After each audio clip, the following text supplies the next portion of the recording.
what's it like being in the back door of the Charlie Kirk assassination? I took time off of my paternity leave to finish the profile, and then I went back on paternity leave, and 3 days after the story was published, he's assassinated in Orem, Utah. I was the first one to find out Charlie Kirk was coming to Utah, and this was before the Tribune wrote that article. I was at the headquarters getting a tour of their facility, and I just asked one of the employees, like, do you guys have a schedule for your fall American Comeback Tour? And this was before they'd posted it online, and they said, our first visit is UVU, and we're coming to USU at the end of the month. That morning, I'm walking through Smith's with my 4-year-old and 2-year-old, and I see the Kirk profile on the front page of the Deseret News at our local Smith's. And I was like, this is awesome. This is cool to see this story out in the wild. And so I take a picture of my boys holding the profile. This is at probably 9:30 a.m.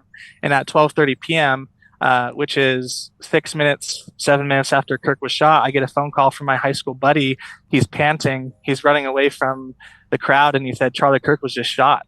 And so I hop on Twitter, I post it, and that was the first tweet to go out saying he'd been shot at. That, like, blessings are curses and curses are blessings. You know, the Deseret News is so uniquely positioned to report stories that no other outlet in the country will, for a couple of reasons. So not just that we're based out of the West, but we openly endorse faith and family. So we're allowed to ask questions from that perspective that, frankly, most news outlets don't prioritize or dismiss entirely. And so, like, I was talking to Charlie Kirk about being a father, about being a Christian. I am confident we have the most ideologically diverse newsroom in the state. This episode is brought to you guys by ScriptureNotes.com, the coolest way of reading your scriptures online. For a free trial of Scripture Notes, please make sure you guys visit the links in the description. Welcome, ladies and gentlemen, back to Ward Radio. I'm your host, Cardinellis, and today I'm joined via Zoom by none other than Brigham Tomko, who's a writer, a contributor, a journalist, dare I say, at the Deseret News. And he's defected from the ranks of the establishment to give us the real inside scoop. What's the real agenda of the Deseret News? Is this just a bunch of filthy, rotten Mormon propaganda? Or is this shoot straight, cut and dry news? Brigham, before your bosses show up, tell us the real, the inside scoop. What's going on at the Deseret News, man, and why are you here? Hey, well, thanks for having me. Well, the Deseret News obviously is here to spread light and truth. That's our goal. Is that why you keep looking off screen? Is that why you keep looking off screen at your handler? You know what I'm saying? They have signs with my next talking point written on it. I'm just reading it. Oh, they just shut off the lights. You're in trouble, bro. You're in trouble, man. Next, it's the electricity. No, I'm just kidding. Hit me. What's going on? Hey, well, I'm excited to be on Ward Radio. As a journalist, oftentimes we're pretty restrained in how we write, how we communicate. And I think this is a cool opportunity to talk about what the job's all about, what my goals are as a journalist. And, you know, coming from conservative Utah, kind of how I think the Deseret News can represent that community and earn the trust of Utahns and also those across the West, because that is actually our audience, is kind of just the Western U.S. So, yeah, what's that like being a Deseret News reporter? Because, for example, outside of Utah, I know a lot of people are actually very impressed with the Deseret News. I was in the KHTS newsroom when Charlie Kirk was assassinated, and my phone started blowing up. And actually, at that time, we didn't know he was assassinated. We just know that he had been shot. My phone started blowing up saying, hey, Charlie Kirk was shot. Charlie Kirk was shot. I ran into the newsroom and I said, guys, you need to stop whatever you're doing right now and go live now. Charlie Kirk's just been shot. And they started just scouring the news. And they said, we can't confirm this. We can't go live on the radio if we can't confirm this. And I said, these people, look, here's the text messages. These people have been on my show. They're serious people. You can take this to the bank. And they're like, okay, but, and then boom, one of the first articles that popped up actually was the Deseret News. And they're like, is this real? Is this reputable? I was like, yeah. And I said, and follow them. And so, the news director of FM 98.1, which is the largest website in North LA County. I mean, it's nothing to shake a stick at. It's a smaller radio station, all things considered, but it's the largest website in North LA County. And I think the biggest news blog, if I'm not mistaken. And they started following you guys. And for the whole first 24 to 36 hours, I went live with her twice on FM 98.1. And she said, yeah, how do you pronounce it again? It's the Deseret. Like, I'm French. I want to say Deseret. You know, I said, it's the Deseret News. And she's like, their reporting is really good. Their reporting is really good. So outside of Utah, you have a good reputation, at least with everybody I've talked to. But inside of Utah, there's this weird, like, push and pull. It's like conservatives don't think you're conservative enough, but these are the weirdos that are trying to, like, desperately to be Protestants, and nobody trusts anything that the church touches because the church has touched it, but nobody also trusts the Salt Lake Tribune because they all know it's anti-Mormon. So it's kind of like people just feel there's, like, no independent voice in Utah because it's either church owned and influenced or else it's just anti-Mormon, which is its own level of toxic and untrustworthy. So what's it like being a Deseret News journalist just in Utah, man? First, let me just throw something out that came to mind as you were talking. So Megyn Kelly and Glenn Beck, they had a podcast after they heard that Kirk had been shot. And this is, you know, the rest of this is for another episode probably, but they're talking about the news coming in, and I was the first one to confirm that Charlie Kirk was pronounced dead. I got on the phone with Utah House Speaker Mike Schultz, and he was able to confirm that. So I was the first person to put that out on X. And so Glenn Beck and Megyn Kelly on their podcast are like, hey, Deseret is reporting that he's dead. And Megyn, quote, said, I trust Deseret. And so that was kind of a cool moment. She pronounced it right. I mean, in those next 36 hours, we had 37 interviews with these national, you know, cable and radio news outlets. And I can't tell you how many times they were like, is this Deseret? Like, is this French? And it's actually a fun opportunity to say, you know, that means honeybee. It's from the Book of Mormon. Like, I love when people ask me what Deseret means. But as far as what it's like being a Deseret News reporter in the state of Utah, I think you laid it out nicely, where people know where the Tribune is coming from on lots of these issues. And then Deseret News, I think there is a bit of a insecurity about an institution that's owned by the church, where they expect it maybe to have a certain voice or a certain approach to stories. And so if something doesn't come out maybe exactly how they'd want to, they get maybe more defensive or even more critical than they would of like a normal newspaper. It's kind of the experience I've had, where it's like if you're not on their side 100%, they feel like that's kind of an affront to them and their identity as a member of the church. And so there's definitely that added sensitivity that wouldn't exist probably if the newspaper had a different owner. And we can get into this later, but I think the ownership by the church is a huge value add and, you know, one of the strengths of Deseret News. But anyways, it certainly complicates, I think, people's emotions about the paper. Yeah, that's what they tell you to say. That's what they tell you to say. No, I'm just kidding. So, this is insane. You were the one that broke that. I have so many questions, but my first is, let's just go most recent in history. What's it like being in the back door of the Charlie Kirk assassination? Like, holy smoke. So, I mean, do you just want the whole story of how I got access and talked to him, and then what that was like having... So you talked to him directly? So 3 months ago, I reached out to some sources here in Utah, knowing that Tyler Boyer, Charlie Kirk's right-hand man, was a member of the Church of Jesus Christ of Latter-day Saints. He had those Utah ties. I was able to connect with him, and then through him to Andrew Colvett, who's their comms director / spokesperson on the content creation side.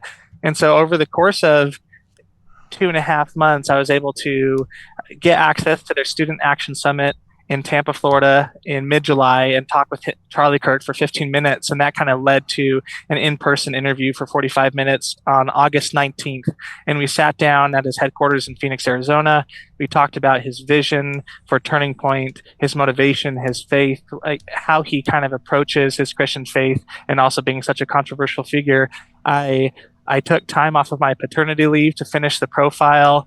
And then I went back on paternity leave. And 3 days after the story was published, he's assassinated in Orem, Utah. And the strangeness of that timeline still hasn't settled in, really. So were you the last to profile him? I mean, 3 days. I can't think of much media before that, right? So there was one other journalist that interviewed him that day, and it's the person that profiles President Trump, Speaker Mike Johnson, the big Republican figures in the US for Time magazine. He interviewed Charlie Kirk immediately after me, but he hadn't published his story yet. And so I'm the last person to interview and then report a profile of him, and I guess the second to last person to do a in-depth interview. And the Time magazine article, I imagine, will really have to shift its focus now that history has changed, right? Since that interview took place. Wow. What? I would have died to be a fly on the wall. What was that like? What insights can you give us? Any golden nuggets to come up with? Was it kind of just a banal boilerplate thing? How was that? You know, the Deseret News is so uniquely positioned to report stories that no other outlet in the country will, for a couple of reasons. So not just that we're based out of the West, but we openly endorse faith and family. So we're allowed to ask questions from that perspective that, frankly, most news outlets don't prioritize or dismiss entirely. And so, like, I was talking to Charlie Kirk about being a father, about being a Christian, and how he reconciles that with 24/7 political involvement, which can quickly corrupt your soul. And he admitted that as much to me. He said that it's a constant battle.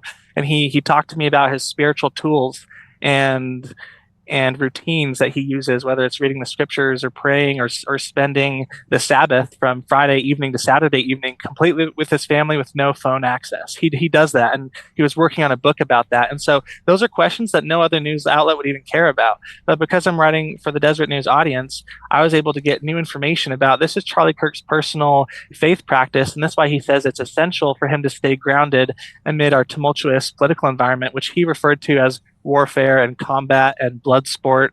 And now looking back at these quotes that I included in that profile, like, it's just so eerie how he kind of foreshadows the, you know, kind of the violent political environment he was wading through every day. So wow. So this went from being what's the agenda of the Deseret News and a kind of humorous joke about the journalistic landscape of the Church of Jesus Christ of Latter-day Saints in the state of Utah to all of a sudden being a holy smoke, you were the last to profile Charlie Kirk.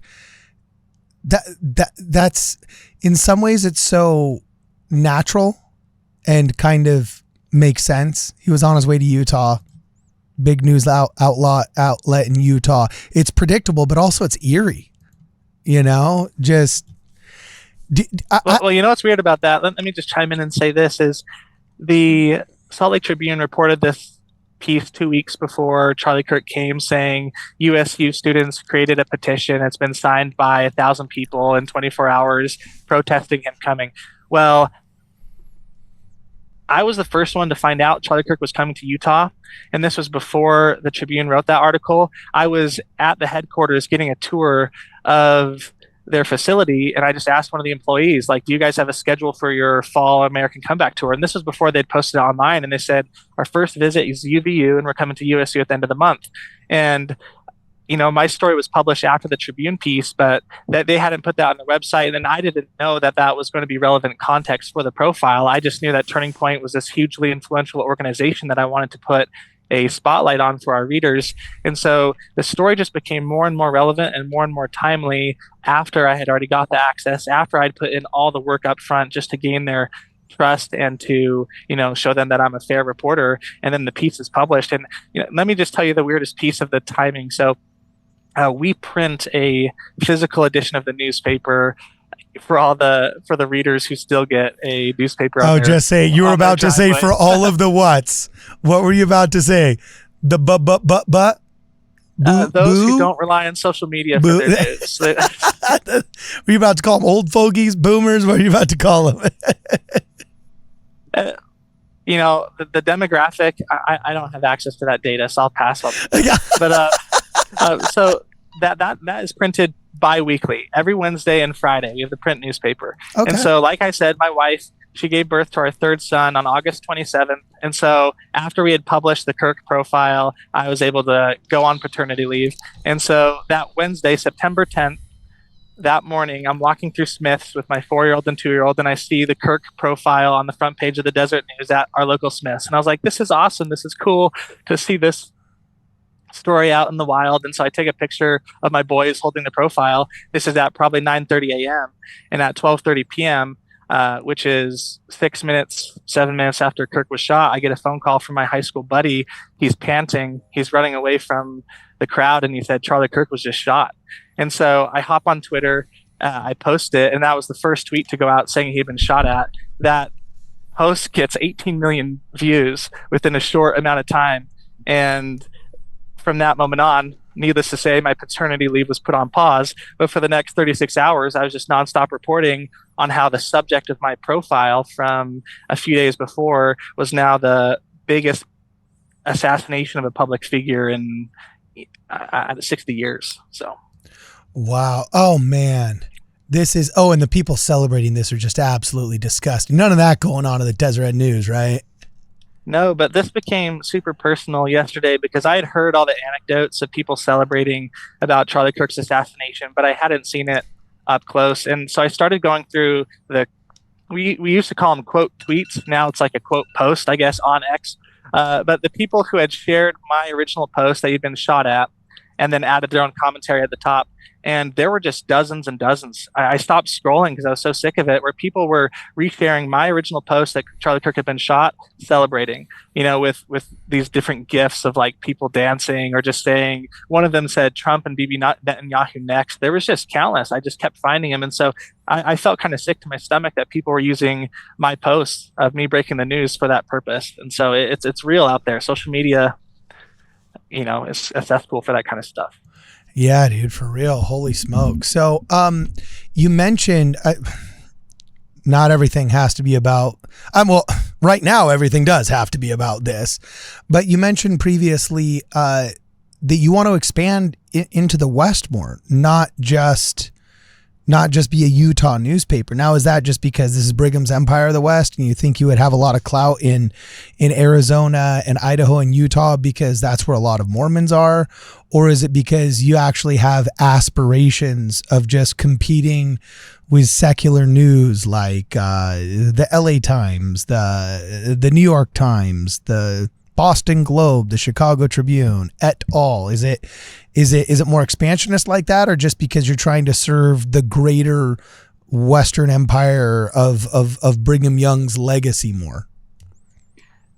I mean, Deseret News wants to expand its reach nationally. It's kind of had this vision for the last several years, creating Deseret Magazine and other things. We want to be a distinct voice from the West on national issues. And so we actually have tons of, we are unique in the country in terms of highlighting folks like Brad Wilcox, not the general authority, but like the leading scholar on family and marriage and folks like that. And so we stand out in that way. And so I guess you could say that Deseret News is trying to like establish kind of like media dominance in what used to be Deseret, right? Like Arizona, Idaho, Nevada, that area. And so like that's been the goal from before I came into the organization, but I certainly have that personal goal of like trying to tap into what's most politically relevant, not just in the Beehive State, but in Arizona and Idaho. And so yeah, that's a mission of the organization more broadly. Well, the state of Deseret makes it all the way to the Santa Monica Pier.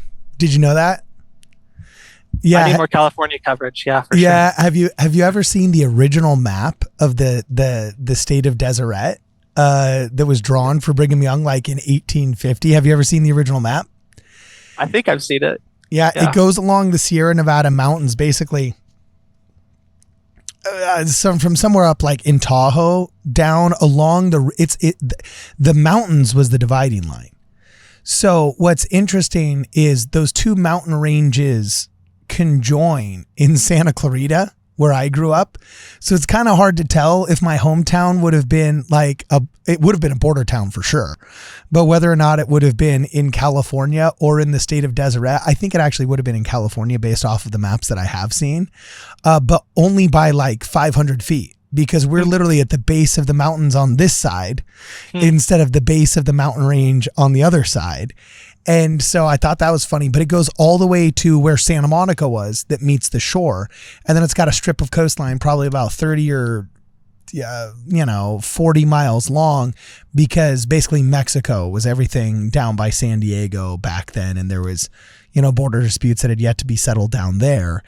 And so it's kind of interesting. People don't realize just how Californian California history is Mormon history. Like the Bear Flag Republic that was formed, and the reason why California has a bear on the flag, that was the bishop of like the Vallejo ward that basically just stormed the Mexican general's fort with like 30 or 40 dudes from elders quorum. And and the general was like there and he's like, yeah, dude, I didn't sign up for this crap. Just take the land. Like I feel betrayed by my countrymen anyway. Just do it. And I think for like 40 or 50 days, of course, Lance Christensen, who's huge on California history, is probably screaming at the screen right now and throwing his shoe at the laptop that he's watching this on. But I think it was like for like 40 or 50 days, California was an independent state called the Bear Flag Republic, until finally like the US just came in and said, we want to buy you out. Just join us. And apparently he's like, yeah, dude, I didn't sign up for running the state. I mean, I wanted to liberate my people, but I didn't want to be governor. And so like there's a turbulent history in Northern California back then. But yeah, Mormons found gold at Sutter's Mill, and they mined it in secret for a while until they left. The Mormon battalion guys that left, those that followed them up couldn't keep a secret, couldn't keep their mouth shut. And so that's how the gold rush of 1849 started, was because the Mormons left. And they built the first municipal courthouse in San Diego. They cut El Cajon Pass. For anybody that's familiar with Los Angeles geography, that's a pass that is still used to this day. Like California history is Mormon history. It's just kind of forgotten because the secularists have wanted to erase it. But yeah, like Mormons settled so much out here that it's pretty absurd. I think you could actually expand into California more and have a surprisingly warmer welcome than you realize, because also anti-Mormonism is not such a thing out here. There's woke secular anti-Mormonism, but that's more just anti-religionism, anti-Christianism. And, we're kind of like the libertarians of that world. Like the Protestants hate the Catholics, and then the atheists hate the Protestants and the Catholics. And there's these much larger groups that are going to war with each other constantly. And then when you're kind of hanging out in the middle.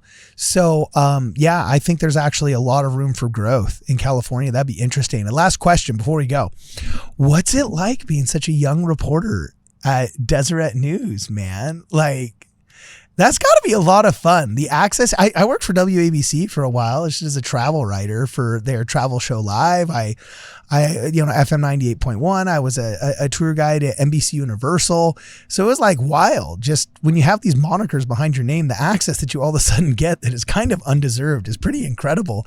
Do you have any cool stories? Has it ever just blown your mind thinking, I can't believe I'm in this room right now?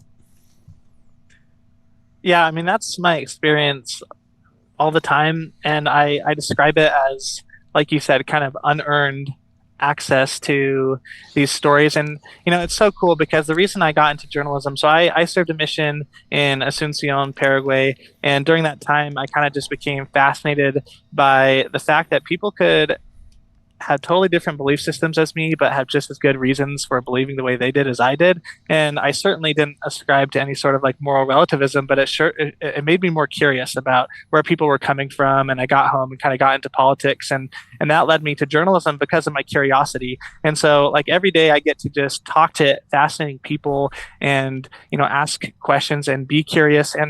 And also it kind of gives me an ability to be more bold than I am normally. And so, for example, last year, I just sent an email to Glenn Beck, and I was like, hey, I want to profile you.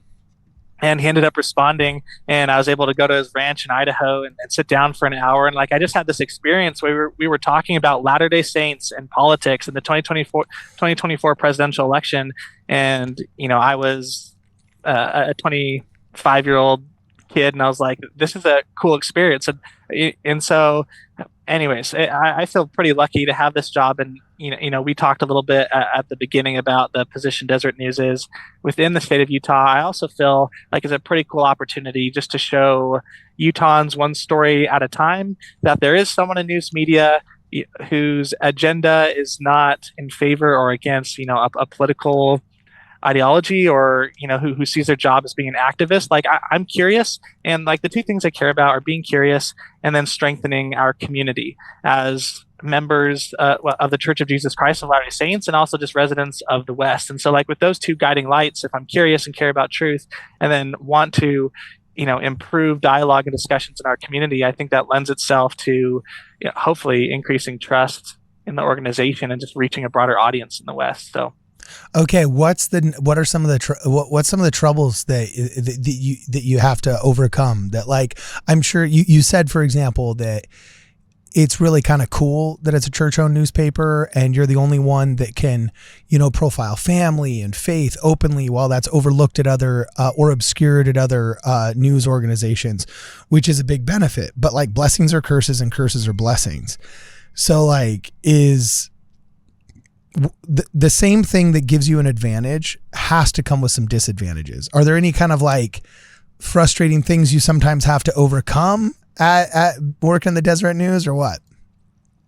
Like with all organizations, like I guess maybe because this doesn't exist as much, I wouldn't think, in some of the alternative media or podcast space. But in organizations like this that have been around for 175 years, this year, actually, it's the anniversary, like there is bureaucracy and there's lots of steps and processes, to work through it. And those checks are really helpful as a journalist, to make sure that you have, like, all these layers of editorial, like verification and, just like fact checking and things like that. At the same time, as a reporter, like, you want to be quick and you want to get access. And so I think there's always, like, a tension there, but I think it's healthy. Journalism has done lots of stuff in recent years to decrease its credibility. At the same time, something that, like, legacy news media or just traditional journalistic outlets have is kind of these built-in checks and balances that are supposed to be there that, help journalists get the story right and prioritize accuracy. But, some people might hear that and kind of roll their eyes and chuckle. And I think that the reason that has, like, maybe declined in recent years is just because of the ideological, like, conformity within newsrooms. And so those checks and balances don't function if everyone in your newsroom sees the world the exact same way and they're so, echo chambered, groupthink. Yeah. And so, like, one thing I will say also to pitch the Deseret News is I am confident we have the most ideologically diverse newsroom in the state, where we have, Trump voters, Biden voters, independent voters. And so, like, those debates are happening every single day in the newsroom of, like, hey, how do we frame this? Or, like, what stories do we prioritize? And I think that's so healthy for a newsroom to have editors and reporters, who see the world in different ways or who come from different backgrounds, politically and ideologically, having those debates, because then a story runs through those proper filters. Whereas if you're in a newsroom where everyone, thinks that Trump is an unmitigated threat to democracy, and, like, our job as a journalist is to shut him down and criticize him, then, the bias would only go in one direction. So. Yeah, that's cool. Well, man, I wish we could stay, but unfortunately we got to go. How can people get a hold of you if they got a hot tip, if they want to just, shoot the breeze? You're married, so you're not going to get a date out of this, but how can people get a hold of you, man, if they want to reach out to you or read more of your stuff? This comes with some risks, telling people to get on X, because it's such, like, an awful platform in so many ways. But, like, follow me on X at Brigham Tomko. And then, yeah, just the Deseret News website, I think, is such a unique place, not just because we provide some of the most accurate and in-depth coverage of the West. I mean, this Charlie Kirk news cycle is just, it's the worst circumstances, but one of the best examples of how we lead the nation in our coverage in the West. And so just, go on the website, keep your eye out for Brigham Tomko stories. And also, please give me feedback. Send me an email if you feel like a story was planted or missed a perspective. I want that kind of feedback because it helps me check my blind spots and improve my coverage in the future. Okay, awesome. Unfortunately, we got to go, but his name has been Brigham Tomko. The organization is Deseret News. It's been awesome, Brigham. Thanks for hanging out with us. For this and more, please check us out at WardRadio.com.